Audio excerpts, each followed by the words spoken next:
It's great to be here today, and it's great to see some familiar faces, although sometimes a bit of a surprise when you see really familiar faces. Hi, Dan Jones from the Bristol Diocese, who actually lives around the corner from me, and we just kind of bumped into each other now. But it's great to see everyone here. And this is a fantastic opportunity for us to pause and reflect, and to take account of the truth and the reality that children speak to us and to themselves about their lives, which in itself is quite a challenge. Children and young people are often very honest, aren't they? Very open. And it's one of the things, ironically, that we teach children to stop doing. One of the great ironies of growing up as a child is that you speak the truth, and then you discover that the truth isn't always welcome, and you're told actually to keep your thoughts to yourself. And the things that you see and you observe, you shouldn't share. Which is really odd when you think about kind of what we're expecting children to do in this context. On Saturday, I was at my daughter's house, and one of my grandchildren came and sat on my lap. And it was lovely to sit with her, and she gave me a cuddle, and she was telling me about her day. And then she paused, and she looked at me, and she said, "Gramps?" I said, "Yes." She said, "You haven't cleaned your teeth very well." And I thought, "There's something in my teeth." No. They're all brown and kind of, what are you doing? And she critiqued, in great detail what was wrong with my teeth, my mouth, my face. Now, 4-year-olds will do that. And then what we say to them is, no. Terrified to go on the bus. Look at that fat lady. No. One of the challenges that children face when they're thinking about themselves and other people is that they are taught, we teach them to stop seeing and speaking the truth. We teach them to internalize the things that they observe and see. We tell them to stop kind of seeing and speaking as they see things, which is really tricky when you think about kind of suddenly opening up space and place for them to be reflective, for them to think about themselves and other people. And it used to be a lot simpler. And the children's societies, used to be called the Waifs and Strays. Isn't it great? Back in the old days, things would have been a lot simpler. And an organisation like ours was set up to rescue destitute children. Here are children who are impoverished, who are kind of sort of struggling. There's no kind of sort of family support for them. We rescue them. We put them into this new thing we're calling fostering, or some kind of family homes, and we prepare them for a productive life, an apprenticeship, going into service in some way. By the time you're 15, we've set you up. Quite simple, relatively simple. But at the same time, over time, things change. And as an organisation, we've learnt to adapt and change to the changing circumstances of children. And some things, of course, never change. There is nothing new under the sun, after all. But what I find when I go into schools, and if I'm going into a school to do any kind of work with children and young people, what I will say before I go into a class or into any setting is I'll say to the class teacher or the member of staff, is there anything I should know about this class or these children? Is there anything I need to know? I don't want to know everything, but is there anything that I just need to be aware of? And I just collated a list from that experience of children who, someone say, just bear this in mind. In this class, right now, there's this. This has happened, this is going on, this is present, this is something that we need to be conscious of. And this is not a definitive list, it's just what I can remember from the last few years going to school, where someone just says, be aware. It's also a list that represents the things that are known. The things that are known by that teacher, by that school, the things that they're conscious of. There's so much more that is unknown. There's so much more that is brought into school with those children, by those children, and they go home to. And sometimes it's never mentioned, it's never declared.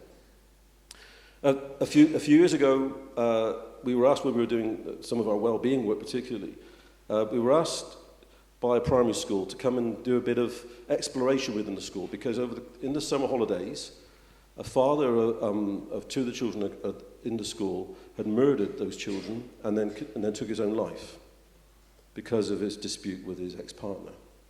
And what the school said was, we don't know what the impact that is going to have on the children in our school, on their well-being and how we should respond to that. Can you just come and do some assessment and some support, and give us some guidance to how we should react and respond. And in this, it was only a small town, a relatively small church primary school. So as a team, we went in and we did the kind of things that we do in terms of listening to children and kind of finding out from them about how happy they are with things, and we do sideways consultations. We don't go in and talk about, so we didn't talk about the issue.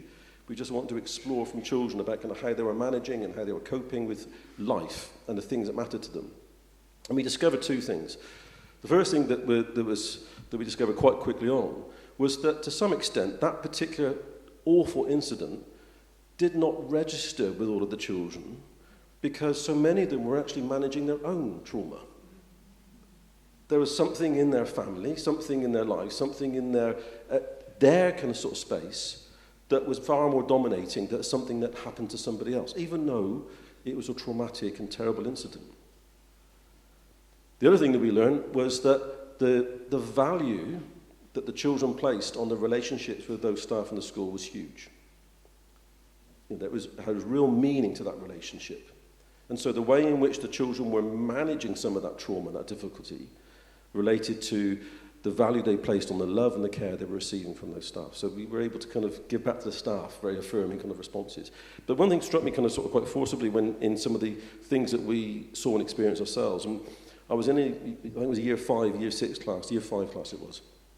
And one of the activities we were doing when we were enabling children to think about significant adults, because one of the things we were observing and reflecting on was how far staff in the school were significant to the children. We had this simple activity. You got a template of gingerbread people, and you kind of sort of write in these characters the things that you value about this significant adult. And there are 2 on a page, on an A4 page. So let's start with one, and then we start with another one. And there was a boy there, and I could see he'd written a few words on one, and he hadn't done anything on the second one. So I sat next to him and I said, so what have you got on this, the first one? And he said, well, this is my class teacher, and this is why she's kind and she's good and she's nice. I said, well, okay, that's fantastic, brilliant. All right, can you think of a second person, another adult, that is important to you, that you could write some of these things about? And he paused and looked at me and he said, could it be you? What does that say about the challenge that so many children are contending with when they come into school? They are bringing these things into school. They are looking for that space and that place. They are looking for that affirmation. They are looking for someone actually to notice them and to care about them. And if you're working in a school environment, you know this. You know this. And you know how important you can be. So what does it mean when we open up this space for children to reflect on themselves? And someone asked a question, I think, about that a minute ago, about kind of what does it mean? What's the risk that's attached to opening up this space where suddenly children are invited to look into themselves, to think about themselves? What does it mean to think about yourself? And there is a bit of a challenge here about finding the right balance when any of us think about ourselves. Because once we are into our thoughts about ourselves and how we are, well, ideally, we want us to be contented and happy because we have good self-esteem. And when we think about ourselves, we're confident about ourselves. We're self-assured. We're very self-aware. And that can lead to us being selfless. And to some extent, these are the kind of the attributes and the qualities that we want children to express. We want them to be selfless. First thing you do with toddlers, you must share. The last thing you want to do as a toddler is share. So to be instructed to share is also counterintuitive. So they get this message constantly. You need to share. No, be selfless. But think about yourself. Because if you are already despondent and unhappy, if you're compelled and given that space and that place to think about yourself, does it lead more to becoming self-absorbed or even self-loathing? And of course, self-harm, which is a prevalent issue among so many young people. And even becoming selfish. So if we create this space, if we create this environment where we're saying to children and young people, this is your space, this is your place, think about yourself, place yourself, locate yourself, then we're opening up that kind of tension that exists in all of us, but certainly exists in children and young people who are trying to understand themselves and their place in the world. Mary's already referred to this, but 2009, the Children's Society, we published this report called A Good Childhood, and it came from a long kind of sort of study, an inquiry into what constitutes a good childhood in the 21st century. And 10 years ago, when we published the report, one of the key messages that is contained in it is that sense that as a society we have become excessively individualistic. It wasn't particularly welcome. It wasn't something that people necessarily want us to say. Is it true? Have we got better? Are we less individualistic? Have our politicians modelled a different behaviour to us? I'll leave you to think. And one of the consequences, this was posited by the report, about that excessive individualism, is that we have also had a diminished sense of collective responsibility towards children and young people. That we have a much more individualised attitude and approach to children and young people. And I think that the school environment and the school kind of system that we have exemplifies that. It creates that message. One of my daughters yesterday, her child, she's due another one, but her child at the moment is 3 years old, and she said, "Dad, we've just applied for the school to get her into the school that we think we're supposed to get her into." And she said, "It is really difficult. This idea of choosing where you send your child to school, and the expectation is that you choose to send your child to the school which is absolutely right for your child. It doesn't matter what happens with other children." And of course, and she expressed this to me because we've had these long conversations. So the difficulty, of course, is that if I manage to get Max into this school, if we get our choice, does that mean somebody else doesn't get their choice? Well, it does. Of course it does. That's the system we've generated. And people do extraordinary things, sometimes dodgy things, in order to get their child into the place that they have determined is best for their child. And never mind the consequence for any other children. So that environment, that place, does kind of sort of model to children the expectation that they have to put themselves first. That there are sacrifices made by their parents in order that their child should be first.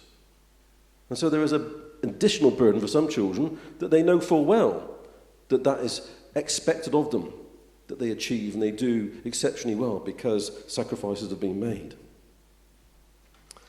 So a couple of weeks ago we published our annual report into children's well-being. We call it the Good Childhood Report.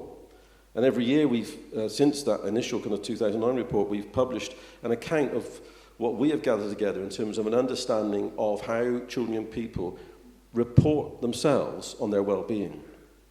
And it's on their subjective kind of view of how happy and content and well they feel about their lives. And it measures trends over time and trends within childhood. So we're looking at kind of and we can do this now over this long period of time, what's happening, what's going on with children and people in terms of their own self-reported sense of well-being and happiness. The next slide will include graphs that you won't be able to read. I'm just going to warn you now, okay? So don't suddenly peer forward. This is all online, this report. You go to the Children's Society website, you can get this and all previous reports, so it's accessible. Oh, here's a scary graph. The reason I put this graph up, and this is from this year's report, is that essentially what you need to understand is that it goes over time from 2009-10 to 2016-17. That's the period of time that it covers. And there are different aspects or domains of children's lives where children are reporting on their levels of happiness. And there are some areas, not many, that have stayed fairly consistent and constant. And the one that has is family. So it is on that corner over here. And children's own kind of reporting on how happy they are within their family life hasn't really altered very much. And that's partly to do with how happy they are, but also is how significant their family is to them. And whatever else is going on in the world, family still remains a very consistent and persistent kind of sort of measure of how happy children are with their lives. There are other areas of life that have changed. Life as a whole is that top corner one. That's been going down over that period of time. The two that really kind of want to draw your attention today And the two middle ones, friends, friendships, how children and young people are reporting themselves on their own kind of sort of sense of happiness and well-being in relation to their friendships has been dropping. It's been in decline in the last decade, and it's continuing to drop. There are gender differences that are even more pronounced in that respect. This is overall. The other area is school. It wasn't, but in the last 4 or 5 years, it's suddenly taken a big drop. Friendship and school. Not schoolwork, which is the other one. That's been kind of fairly constant. But school as a place. School as an environment.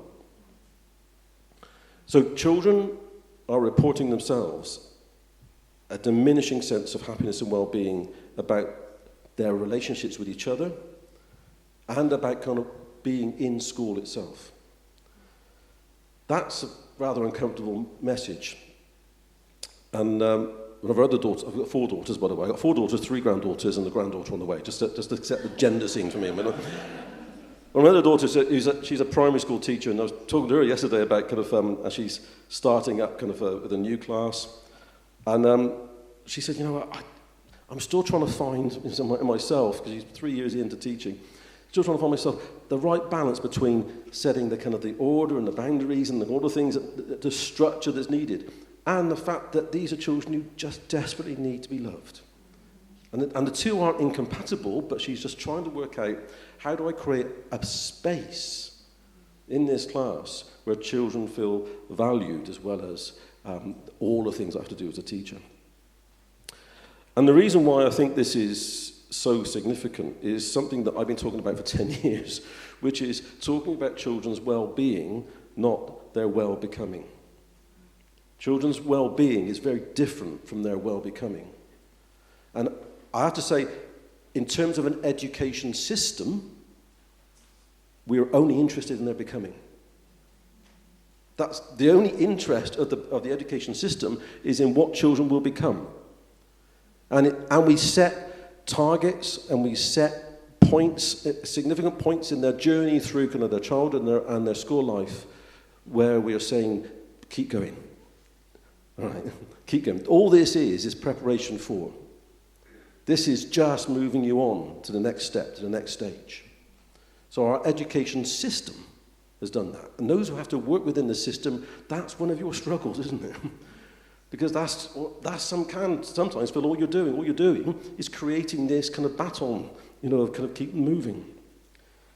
And what we found over the decade or more that we've been listening to what children and people tell us about what matters, what affects their well-being, is that when you look at that kind of well-becoming, that relates principally to the individual, to the self. So what you will become yourself. And it's a future. So the present, yes, your well-being matters, but it only really relates to what will become in the next stage. But how you identify yourself in the collective is about your sense of belonging in the here and now. And everything I have heard from children and young people, not just in the last decade, but the last nearly 4 decades of working with children and young people, is that what matters principally to them is, do I belong? Where do I fit? Who do I relate to? Do I feel valued? Who am I? Who am I in general, but who am I in relation to? I'm not going to panic Lucy now because I know she's going to be speaking specifically about that, but we've already had a good chat and we've come up with a few good plans, so that's all good going. But in terms of myself, belonging and fitting in is what drives so much of what children and young people are looking to do. And there is a question, is that myself in comparison to others or in companionship with others? And we know that the changes that children and young people are contending with in terms of technology has put them in a position where the comparison to others has become a real burden and a real driver. It's almost impossible for children now not to be comparing themselves to others. So all of the kind of things that they have to do, all of their social feeds, all of the kind of the games that they play, all the time they spend on their phone, on the laptop, on their computer, put them in a position where there are comparisons being made. There's very little that gives them that space and that place to be in companionship with others. And when we go into schools, whether it's primary school or secondary school or even colleges, what we find ourselves talking with children and young people about is, how do you navigate, we've used the word, but how do you navigate the school day? How do you can negotiate your way through? I had loads and loads of quotes, but I'm just going to give you this one. This is from a year 10. I'll read it out to you because it's... So this is the question. How do you fit in and belong? So he said, well, you need a short skirt, but not too short. You need 9 to 10 stripes on your tie. It's black socks in the summer. Don't wear Velcro shoes. Girls can have a handbag or a nice rucksack. Don't cake loads of makeup on. Avoid putting hair in pigtails. Don't have a massive PE bag. Good luck. And what she was describing was what you have to do as a pupil, amongst friends, to work out that really thin, narrow line that you have to navigate about fitting in, that sense of belonging. And yourself, and what you think about yourself, is so much shaped by kind of what others will think about you and where you relate to them. I'm also not going to be able to stay the whole day. I need to go back down to North Somerset this afternoon. I'm doing a twilight session for some schools in Western-super-Mare on understanding the impact of poverty on school life. Because that's another kind of dynamic, it's another feature of what happens, how hard it is for children to navigate the school day when they come into school already burdened with the limitations of their financial circumstances. And this is where some of this work comes from. The irony is, of course, that navigation that children have to do is twofold. They have to navigate amongst themselves, how they fit in with each other, what they relate to, how sometimes the hidden and obscured kind of sort of definitions of what's in and what's out, all those things. But in an environment, in a context, where at no other point in their lives are they going to be as tested, graded, sorted, separated, segregated, put into a particular context. There's no other time in your life other than your life at school when that happens to you. It's an environment that compares. It's an environment that is set up to put children as individuals assessed against other individuals. How you achieve, how well you do, that's the way in which it works. So children are navigating the school day with those two kind of lines. The informal and the unseen, which has huge significance on them. And then the formal and the structured, which they have to comply with. And then we put in prayer space. And then we create that moment. And then we give them the opportunity to pause, to reflect, to think about themselves. It is small wonder that Phil can pull out some of those quotes and those post-its from young people who at that moment, at that point, go, I'm here. This is me. This is what's going on for me. This is what I'm dealing with.